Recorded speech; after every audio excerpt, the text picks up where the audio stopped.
Hi, I'm Robert Resch. I'm the COO at Asurface. Welcome to the Asurface Show, where we provide useful information for developers, general contractors, architects, and designers. Hi, I'm Robert Resch. I'm here today with Daniel Pagano, and we're going to talk about what drives prices in wood, are those price drivers necessary, and what other cost-saving options are available. It seems European white oak is very popular right now.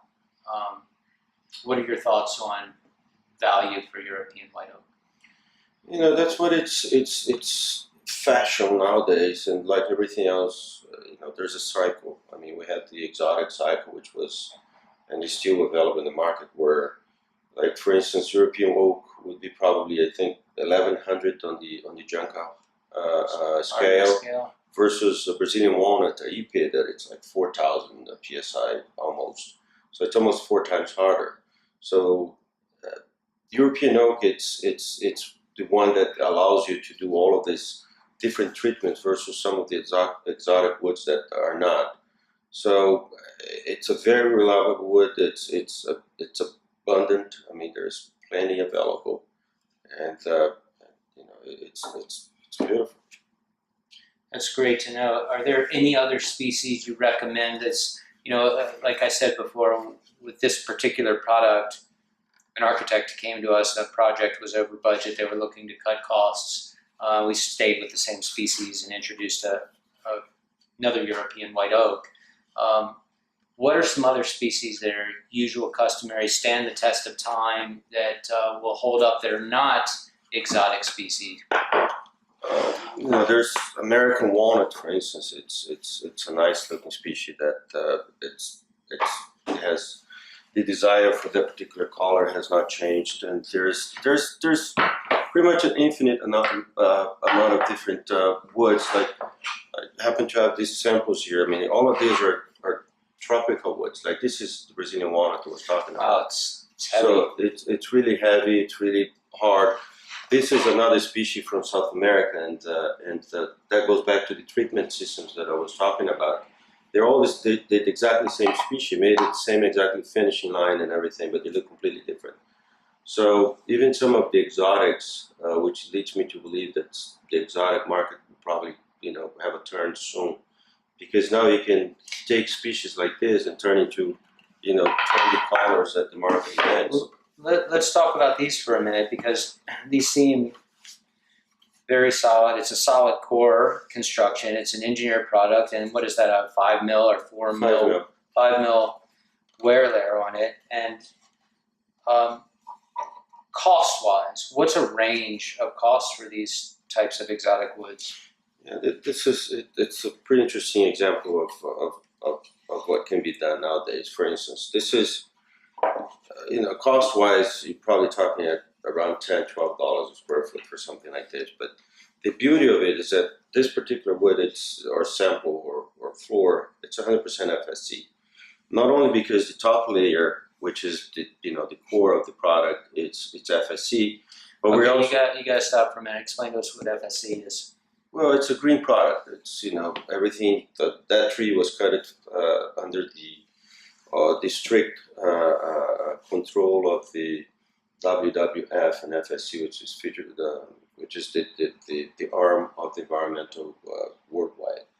So basically, in order to have this piece of wood here, FSC had to pretty much approve the cutting of that tree.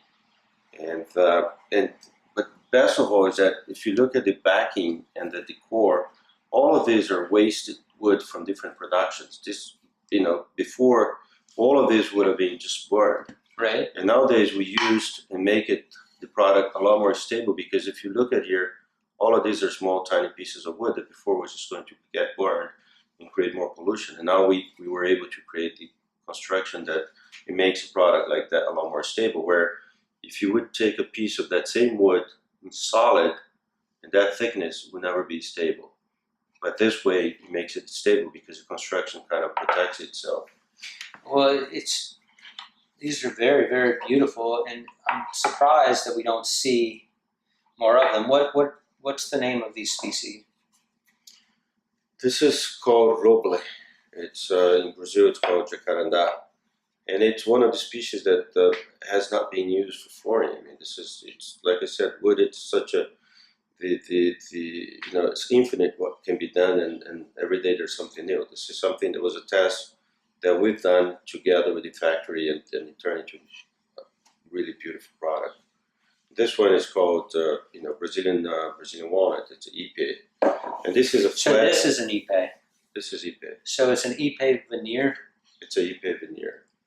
And I can tell you, interesting, because normally ipe is on decking. You see it in decking, but you don't see it very much in. And I can tell you, after 30 years of experience working with this species, that again, if you make a 9 inches wide, 3/4 inch thick ipe plank, will never be stable. This, with the hardness of it, it would either crack or move or cup or break the wall. Right. If you get moisture.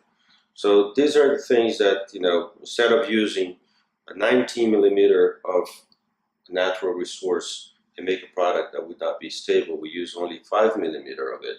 So we can make like 5 times almost many boards, and then use just the core with the material that were. And the price point for something like this, what's the range for? I know it depends on the wear layer thickness. Yeah, it can go for $10, $12 a square foot. It's beautiful. And this one? Similar. And if you look, I don't know if you can see, but the treatment, like ipe on this case, is just a smooth finish. So nothing has been done to it, just sand it and 7 coats of aluminum oxide finish has been put on it. This one, it takes a lot more process. I mean, as you can see, so we can bring the same process that we do with oak. I mean, to bring the grain of the wood, there's a brushing system, then you paint just the grain of it, and then you put the color on top, and then you finish. Gotcha. So there's really infinite amount of beautiful work. If I'm hearing you correctly, for the price of this, you can get something like this for half the cost. Yes. And this is much more durable species, right? It's about 4 times harder, species wise. It's about 4 times harder. Yes.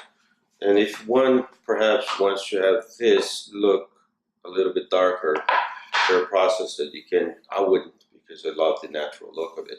Some of the species I think you have to keep. But if you did have a preference. But if you do have a preference, yes, there's a lot of things you can do. Daniel, thank you for your information today. Thank you for watching today. If you found this information useful, you have any projects that you're working on or any problems you're facing, please feel free to reach out. Give us a call. We're happy to consult.